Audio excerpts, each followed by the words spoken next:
Hey guys. Good evening, good evening. I know it's super late and I apologize.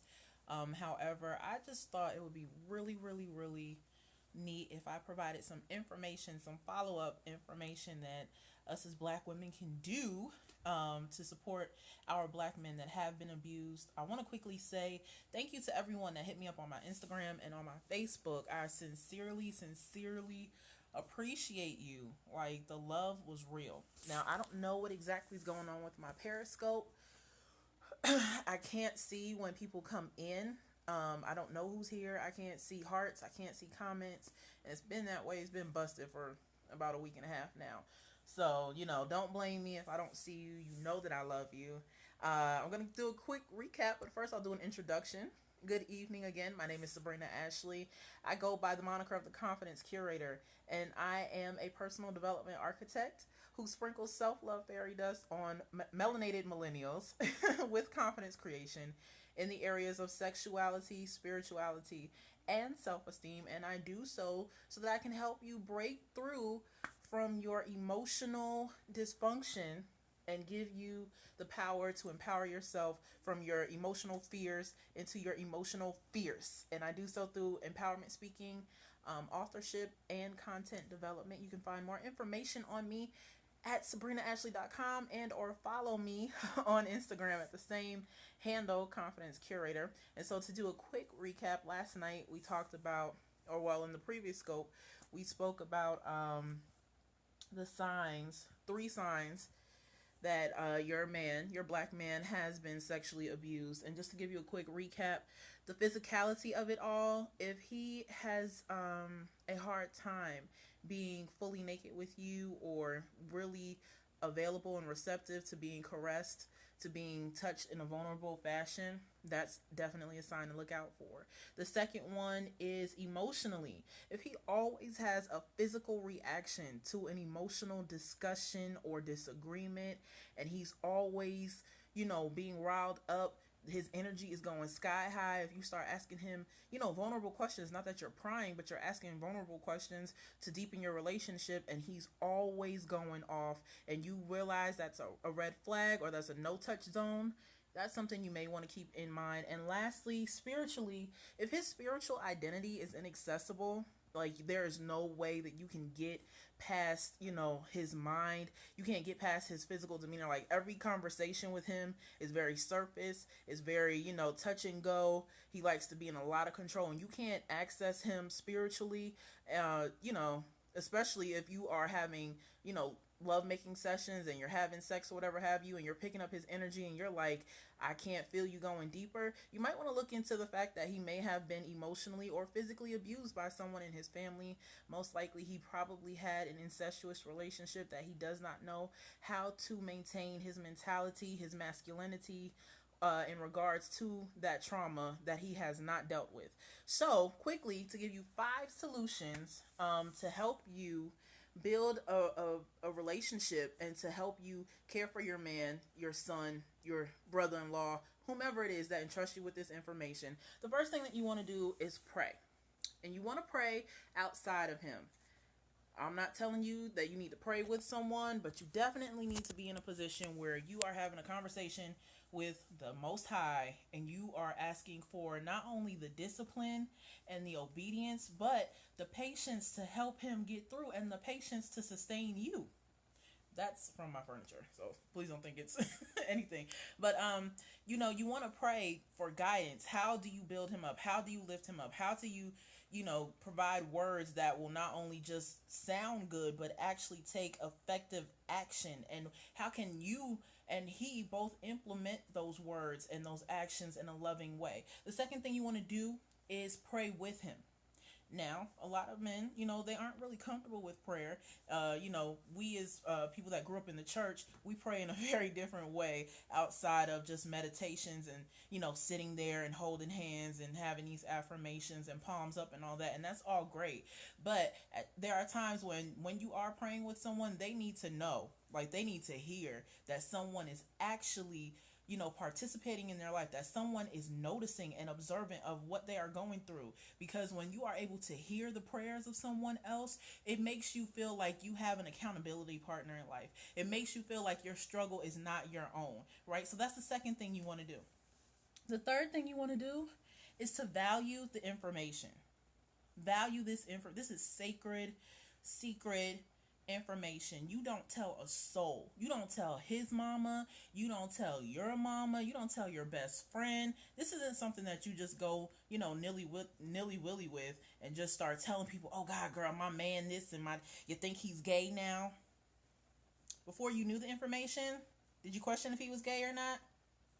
You know what I mean? And just because he has had maybe penetration from a man, that doesn't make him gay. That doesn't mean that, he likes men. If he's had a physical impression that maybe scarred him, that's another discussion that you want to have, but that doesn't make him gay.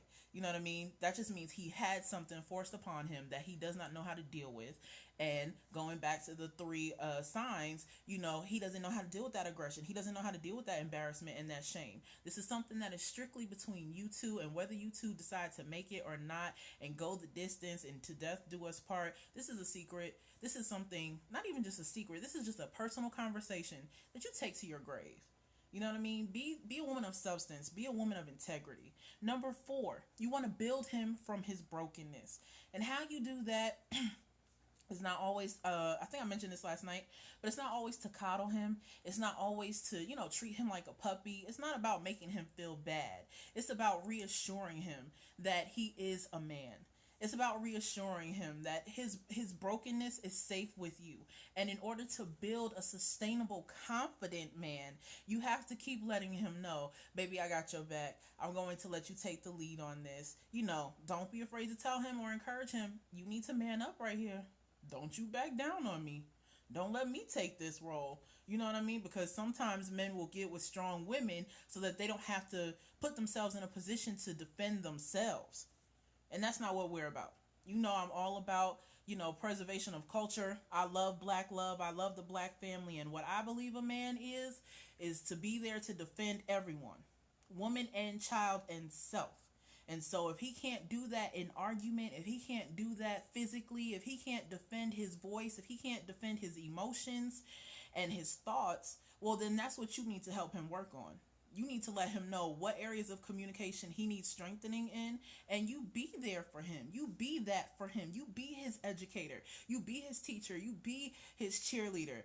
Baby, you didn't hit that right.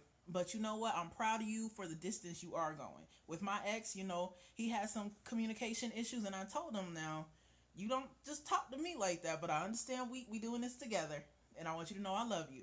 And I want you to know that I'm proud of the strides you're making. And I noticed from last week when we had the discussion that was similar to this one, you kind of, you calmed down and you used your words. You used your words and not your emotions, and you didn't pick up anything and you didn't throw anything. And I'm super duper proud of you for that.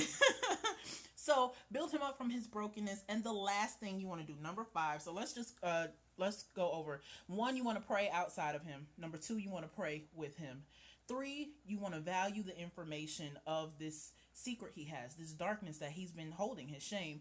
And the 4th is you want to build him from his brokenness. And lastly, this is a very difficult issue for us culturally, not just as black men, but the black family as whole. Now, when it gets to the point where he's opening up to you and you realize there's a depth to his secrets that you don't have the ability, that you don't have the education maybe or the training to help him with, I would say offer for him to get therapy. Ooh, therapy. Black people don't do therapy. Black people don't like being called crazy. Black people don't like being seen going to quacks. Black people don't appreciate going to a therapist's office. They don't want to be on medication. They don't want to see a quack. Black people don't just go to see people to help them sort out their problems because that would make them look crazy. Let me tell you something. You need to seek some professional help. And whether it's a spiritual advisor, right? And that can be your imam, that could be your rabbi, whatever you believe, that could be your preacher, right? It could be your holistic care practitioner, whomever that is. You seek your help, whether it be a therapist. Now they have, a lot of culturally um, trained therapists now who specialize specifically in the care of the black man. Actually, my former mentor, and you can find her, Google her, but I think her website is Consuela Ward. Consuela, Consuela, Ward.com. She is excellent in helping black people. I hate to say black people, but African people, Nubian people reconnect with their spiritual essence. And she helped me to realize that because of everything that has happened to us culturally in this westernized culture, that we have dissonance and we have disassociations mentally that are far driven away from us spiritually and emotionally. And people like her help to bridge the gap, bring it all together, give you the whole and the foundation of your person. And so maybe if you can help educate him in the language, a language that doesn't make him feel like he's conforming to some stupidity, help him to see that there's someone that can help us get to the next level of your freedom. There's someone out there that can help us get to the next level of your masculinity. And you can say, babe, if you want me to go, I'll go with you. But if you don't, I'll sit in the office. I'll sit in the car. You can text me when you're done if you don't want me anywhere near you. We don't have to talk about it afterwards. What do you want to do? And lastly, I just want to say this is very important for me because, like I said, me having been a victim of sexual abuse and me having had more than a handful, which is a lot, because I'm always around black men. I have been blessed to work in some really awesome capacities. Do facilitations for organizations such as 100 Black Men of DeKalb here in Atlanta, to do other projects with other grassroots organizations, with church organizations, whatever have you. And when you have a position like I have, where you are constantly being engulfed with people in their lives, and you realize what's going on in someone's headspace and their heart space, it's really overwhelming to really know that I have had more than probably two handfuls of men really confide into me. I've been sexually assaulted. I've been raped. My uncle raped me. My uncle molested me. My mother sexually assaulted me. My aunt did these terrible, horrible, unspeakable things to me. I hate women because of it. I don't like myself because of it. I don't know how to be a man, but they still want to chase draws. They still want to, be whatever it is that popular culture is telling them to be. But they're like, damn, I'm broken. Like, I'm broken on the inside. What can you do? Because there are black men that want to reach out to us, but we're so proud and prideful, and we just want this perfectly packaged man. Like, who is perfectly packaged today? If I wasn't really scared of my roots, I would show you that I'm not perfectly packaged. Like, I will drag this wig off my head.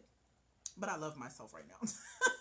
You know what I mean? Nobody is perfectly packaged. And all they want is someone that is real, relatable, and respectful. And I promise to everything, like on all things, if you can do that and be that for your man, you want to talk about a man that's going to hold you down?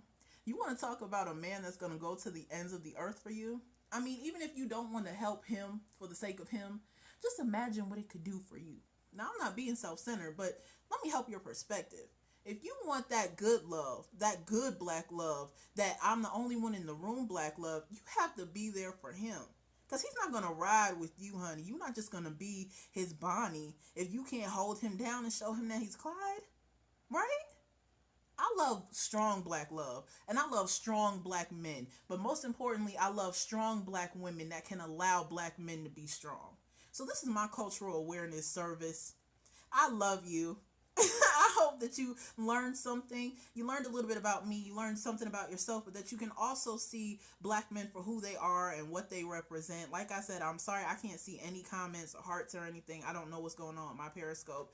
But for whomever is watching, just when you consider the violent black men who have a lot of internal rage, and they externally take it out on women. Now, I'm not telling you to stick around and be with anyone that's whooping you or giving you a black eye. Domestic violence is really, the treatment is difficult. And not only does that person need to be rehabilitated, but for you to stick around and think that that is love, you also need to be rehabilitated.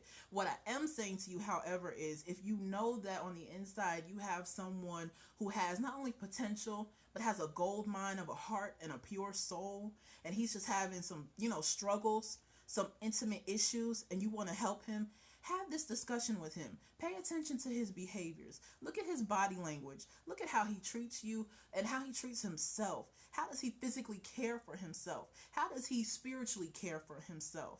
And how does he allow you to be receptive of that same nature? That's all I got. I want you to know that I love you, but that means nothing if you don't take the opportunity and the chance to love yourself.